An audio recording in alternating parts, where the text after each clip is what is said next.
We now discuss the solution of a problem from the section analysis, and the problem is based on the concept of Jacobian, and it is from the subsection vector valued functions. This problem has appeared in CSIR National Eligibility Test held on 30th November 2020, and it is from the section C.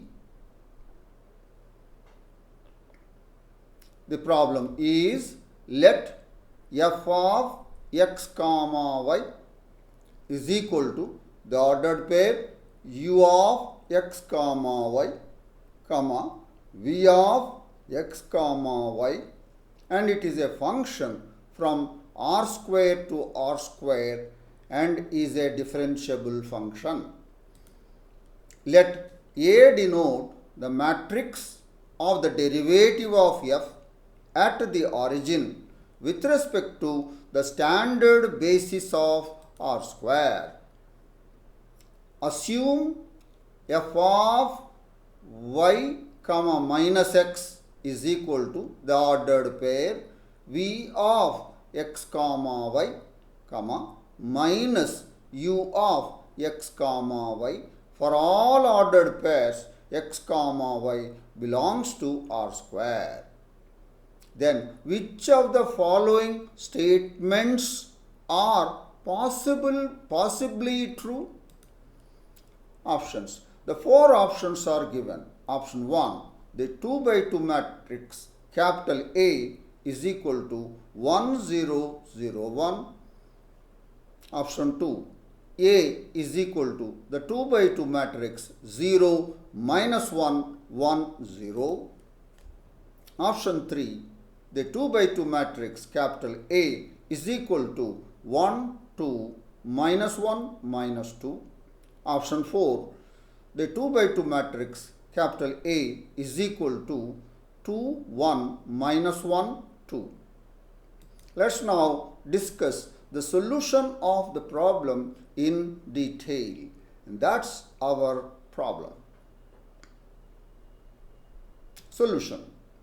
We have f of x comma y from r square to r square, and it is a differentiable function. It's a vector valued function, and given f of x comma y is equal to the ordered pair u of x comma y comma v of x comma y, and capital A is equal to the derivative of f at the origin 0 comma 0 with respect to the standard basis of r square.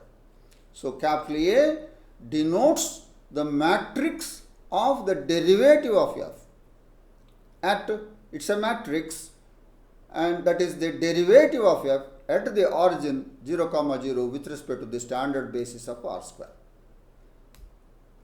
Then A will be the Jacobian J of the function f at the origin 0 comma 0. Therefore, A is the Jacobian of f at the origin, but f of x comma y is the ordered pair u of x comma y comma v of x comma y. Capital A will be the partial derivative of u with respect to x at the origin, the partial derivative of u with respect to y at the origin, the partial derivative of v with respect to x at the origin, v with respect to y at the origin. So that is the Jacobian of f at the origin. We are also given f of y comma minus x is equal to the ordered pair v of x comma y comma minus u of x comma y for all x comma y belongs to r square.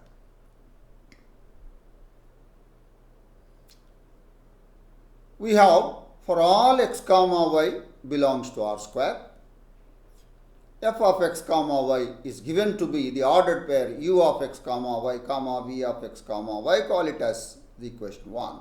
We are also given f of y comma minus x is equal to the ordered pair v of x comma y comma minus u of x comma y. Now replace x by y and y by minus x in 1. In 1, replace x by y and y by minus x, then you will get f of y comma minus x. So if you replace x by y and y by minus x, this will be u of y comma minus x comma v of y comma minus x. And now from 2 and 3, because f of y comma minus x and f of y comma minus x is there, so they are equal. From 2 and 3, this will be the first component is equal to the first component and the second component is equal to the second component. From 2 and 3, we get u of y comma minus x is equal to v of x comma y, and the second component v of y comma minus x is equal to minus u of x comma y. Call these two equations respectively as 4 and 5.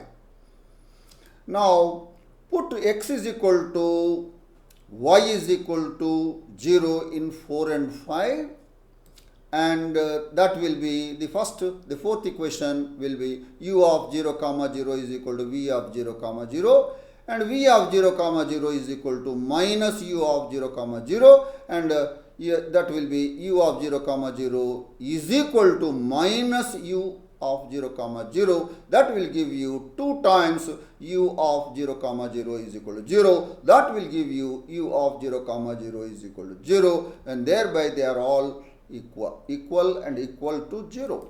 And u of 0 comma 0 is equal to v of 0 comma 0 is equal to 0. Why do you require this? To compute the partial derivatives of u and v with respect to x and y at the origin, we require these values. We now compute the partial derivative of u with respect to x. So the partial derivative of u with respect to x at the origin is equal to limit h tends to 0 u of 0 plus h comma 0 minus u at the origin by h, and that will be limit h tends to 0 u of h0 by h. But we have these equations 4 and 5. So what you do is put y is equal to h and x is equal to 0 in 4. So you will get u of h0 is equal to v of 0 comma h. V of 0 comma h. So this will be equal to limit h tends to 0 v of 0 comma h by h, and that will be limit h tends to 0 v of 0 comma h is written as 0 plus h minus v of 0 comma 0 by h as h tends to 0, and this is the partial derivative of v with respect to y at the origin. So the partial derivative of u with respect to x at 0 comma 0 is equal to the partial derivative of v with respect to y at 0 comma 0. ux is equal to vy at the origin.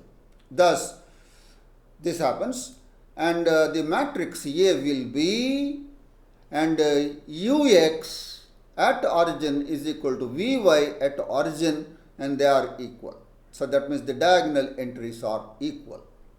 So a possible matrix for A must have the diagonal entries equal. This shows the diagonal entries of A are equal. Now let's look at the option 3 and the 2 by 2 matrix A, where the diagonal entries are not equal, therefore A is not a possible matrix. So A is not a possible matrix because its diagonal entries are not equal. So therefore our option 3 is not true. We continue. Now we calculate the partial derivative of u with respect to y at the origin.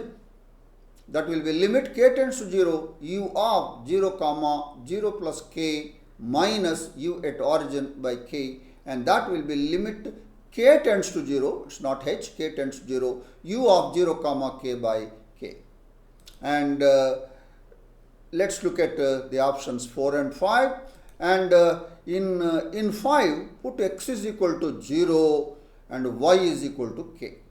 So you will get u of 0 comma k is equal to v of minus v of k comma 0.